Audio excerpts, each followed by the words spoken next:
আসসালামু আলাইকুম, সবাই কেমন আছেন? আশা করি যে যেখানে আছেন সবাই অনেক ভালো আছেন, সুস্থ আছেন। আলহামদুলিল্লাহ, আমার পরিবারের সবাই ভালো আছে। আমি কিন্তু আমার ভিডিও দেখেই বুঝতে পারছেন আমি গ্রামে আসছি। আর গ্রামে আসার পরে এত পরিমাণ কারেন্ট চালাইতেছিল যে বলার মতন, একটু পরপর কারেন্ট চলে যাচ্ছিল। আর এখানে অনেক ঘামে যাচ্তেছিলাম, আসলে অনেক গরম পড়তেছিল। আর এখানে বাড়িতে আসার পরে দেখি আমার রুমের অবস্থা অনেক খারাপ বলার মতো না। যেহেতু আমার রুমে কেউ থাকে না, আসলে আমার শ্বশুর আর শাশুড়ি তা বাদে কেউ নাই।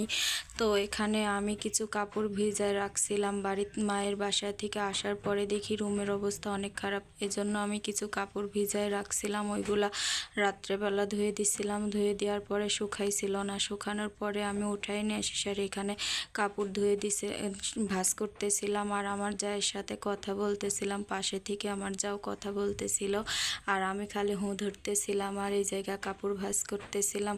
আর আমার আজকের ক্যামেরাম্যানটাও কিন্তু আমার যাওই ছিল, কিন্তু সে ক্যামেরার সামনে আসতে অনেকটা লজ্জা পাইতেছিল, বলতেছিল যে না, আমি ক্যামেরার সামনে আসবো না।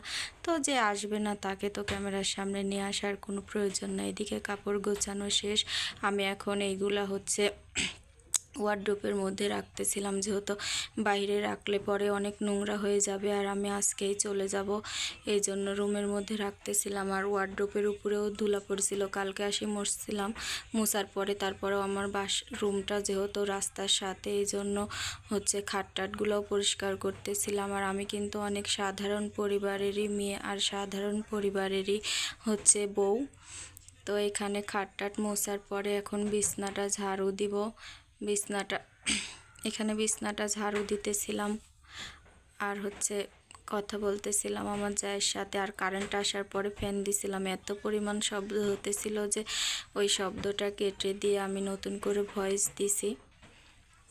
অনেক শব্দ হইতেছিল, যেহেতু ফুল দমে ফ্যান চলতেছিল তো ডাইরেক্ট। তো এইদিকে খাটটা গোছানো শেষ। তারপরে আমি বাক্সটার পরে আমার বাবুর কিছু কাপড় ছিল, সেইগুলোও ভাঁজ করে ব্যাগে ঢুকানোর জন্য খাটের উপরে রাখতেছিলাম। আর এদিকে বাক্সটাও পরিষ্কার করতেছিলাম। বাক্সটা গোছানো শেষ, তারপরে ড্রেসিং টেবিলটা মুছলাম। আর এইদিকে বাক্সের উপরে ঝাড়ুটা রেখে সারি আমি আবার আমার শোকেসটা মুছতেছিলাম। শোকেসের উপরে অনেক ধুলাবালু পড়েছিল, যেহেতু আমার শাশুড়ি একা মানুষ, এগুলা কিছুই পরিষ্কার করতে পারে না, সেও অসুস্থ। গোছানোর পরে আমি উঠানটাও ঝাড়ু দিতেছিলাম। আর আমার শাশুড়ি মা বলতেছিল উঠানটা ঝাড়ু দেওয়ার দরকার নাই, তুমি যেহেতু একদিনের জন্য আসছো। তো আমি বললাম তো এটা তো আমাদেরই বাড়ি, তাই আমি কিসের জন্য ঝাড়ু দিব না। আর এখানে আমার বড় ননদও আসার কথা ছিল। কমলার গাছ লাগাইছিল, এটা অনেক বড় হয়ে গেছে, লম্বায় কিন্তু অনেক বড় হয়ে গেছে, দেখতেই পাচ্ছেন। কিন্তু আসলে এখনো কমলায় আসে না, জানি না এটাতে কবে কমলা ধরবে। তো আমাদের বড়াতে হবে কি না এটাও বুঝতে পারতেছি না। বাসায় যখন ছিলাম তখন তো গাছটা অনেক ছোট ছিল, আর বৃষ্টির পানি পড়ে দেখেন অনেক বড় হয়ে গেছে।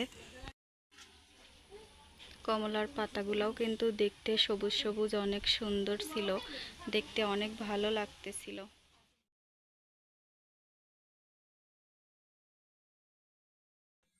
আর এখানে অনেকক্ষণ ওয়েট করার পরে আমার বড় ননদি আসলো। আমার বড় ননদিকে কিন্তু ফোন দিয়ে ডাকা লাগছে, তবে গা আসছে। আর আমার বড় ননদাটা মাশাল্লাহ অনেক সুন্দর, কিন্তু বাচ্চা হবার পরে চেহারাটা নষ্ট হয়ে গেছে। আর এখানে মা মেয়ে বলতেছিলাম যে মা মেয়ে ম্যাচিং করে জামা পরছে। আর আমার ননদের মেয়ে মাশাল্লাহ অনেক সুন্দর, এখানে চোখে অনেক ঘুম ছিল। তো এইদিকে আমার ননদিনী বাসায় যাইতেছিল আমাদের। আর এখানে আমার শাশুড়ি মা আমার ননদের মেয়েকে রাখছিল কোলে করে, আর আমাকে সে চিনতেই পারতেছে না, যেহেতু অনেক দিন পর দেখতেছে আমার মুখের তো দিকে। এই ছিল আজকের ভিডিওটি মাশাআল্লাহ কেমন অনেক হয়েছে সুন্দর, অবশ্যই কিন্তু আর কমেন্টে এখানে আমার জানাবেন। আর শাশুড়ি যারা একটু আমার পরপর চ্যানেলটা মুখটা সাবস্ক্রাইব লুকায়। করেননি তারা অবশ্যই চ্যানেলটা সাবস্ক্রাইব করবেন, পাশে থাকবেন। আর আমার ভিডিওটা কেমন হয়েছে অবশ্যই কমেন্ট করে জানাবেন। সবাই ভালো থাকবেন, সুস্থ থাকবেন। আল্লাহ হাফেজ।